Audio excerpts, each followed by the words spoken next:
lundi rétro. Donc les lundis, j'aime bien regarder dans le rétro, regarder derrière, toujours parler de pop culture sur la chaîne YouTube, ma chaîne YouTube 5F. Bienvenue, c'est la première fois. Salut à tous, si jamais vous êtes habitués forcément, comme j'aime bien le dire, amis du cinéma, j'espère que ça va, amis des plateformes, j'espère que vous avez la forme. Et là, j'avais envie de me refaire, on va dire une saga, plutôt une franchise, Robocop. Et oui, parce qu'il y a eu des rumeurs comme quoi Prime allait adapter une série sur Robocop. Et qu'est-ce que Robocop, qu'est-ce que... tout ça. Déjà, générique. Soit on meurt en héros, soit on vit assez longtemps pour se voir endosser la peau du méchant. Pour ce genre de choses, il existe des hommes comme moi. Il t'arrive de saigner. Vous pouvez respirer, vous pouvez cligner des yeux, vous pouvez pleurer. M'a ramené le conduit, celle-là. Maintenant que j'ai votre attention, Accroche-toi, petit.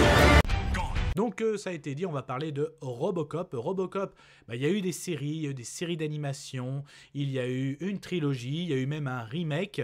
Donc qu'est-ce que Robocop ? Robocop, quand on le voit au premier regard, de toute façon on pouvait le voir même, différence sur l'écran.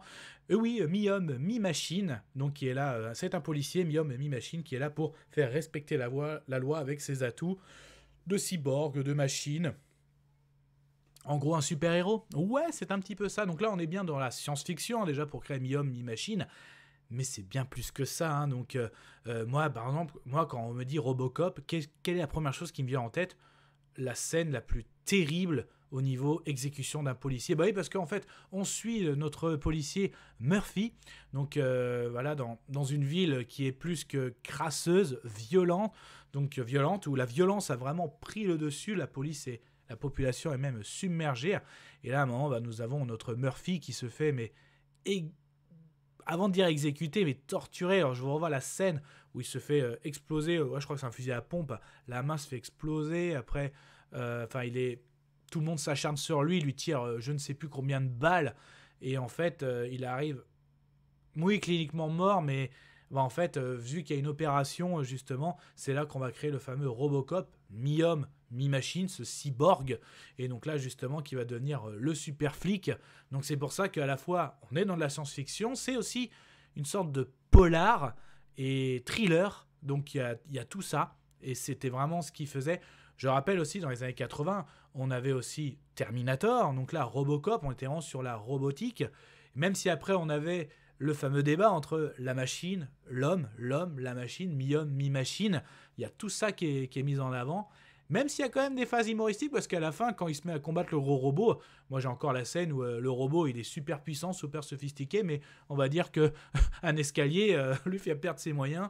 Je me rappelle, il pousse même des espèces de cris, là j'en sais rien. Mais quand même, il y a des phases cool, comme d'autres scènes où, avant, quand il y a des prises d'otages, où Robocop il fait style. Non, t'inquiète. Et en fait, il calcule avec le ricochet de sa balle par rapport à ses analyses, tout ça. Ça fait un ricochet pile poil. Et voilà, mais après, il y a toujours ce débat où à un moment, pourquoi quand Robocop n'obéit pas, quand on lui dit, ouais, il y a quelqu'un, tout ça, et il fait demi-tour avec sa bagnole, et plein de choses. Bon, après, arrivé au 3, moi, je commençais à décrocher de cette trilogie, même si à la fin, il arrive à voler, tout ça. Mais ça a toujours été cool quand je vois l'arme qui sort de sa cuisse, tout ça. Cool. La série, j'en ai pas beaucoup de souvenirs, franchement. Les dessins animés, quand j'étais petit, pareil, ça m'avait pas plus marqué que ça. C'était pas du niveau pour moi où moi j'étais à fond. Spider-Man, l'homme araignée, Batman, animated série, Olivier Tom, les Chevaliers du Zodiac, Nicky Larson pour manga. Non, Robocop, c'était quand même après. Mais ça restait quelque chose. Après, le côté, moi, qui me gênait, c'était le côté robot quand même assez lent. Voilà. Après, ils ont voulu, dans le remake, il avait beaucoup plus d'agilité, tout ça, mais j'ai pas du tout accroché, à part la scène de la moto, où ça va.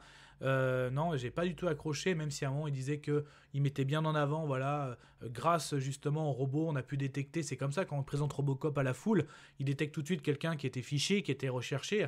Voilà, vous avez vu comment c'est, tout ça. Et après, ils disent, ouais, mais de son côté humain, à un moment, quand ils font des tests, quand ils braquent quelqu'un et tout, comme il essaye de négocier, il donne des sommations, le robot, il va dire, justement, il a pas d'humanité. C'est beaucoup le débat, robot, humanité, voilà. En plus, en ce moment, comme l'IA a beaucoup pris d'importance, est-ce que la série, justement, Robocop, va pas avoir un deuxième souffle ? Donc, si Prime Video, qu'est-ce que va faire Prime Video ?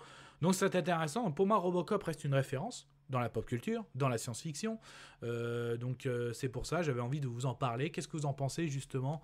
Robocop qui arrive en série, ça vous hype ou ça vous fait peur? Qu'est-ce que la trilogie représente pour vous? Qu'est-ce que la série ou, je sais pas, les jeux vidéo même, le dessin animé, qu'est-ce que ça représente pour vous? Donc voilà, ça va faire plaisir de parler de cette référence de pop culture. Allez, prenez soin de vous, Kenavo.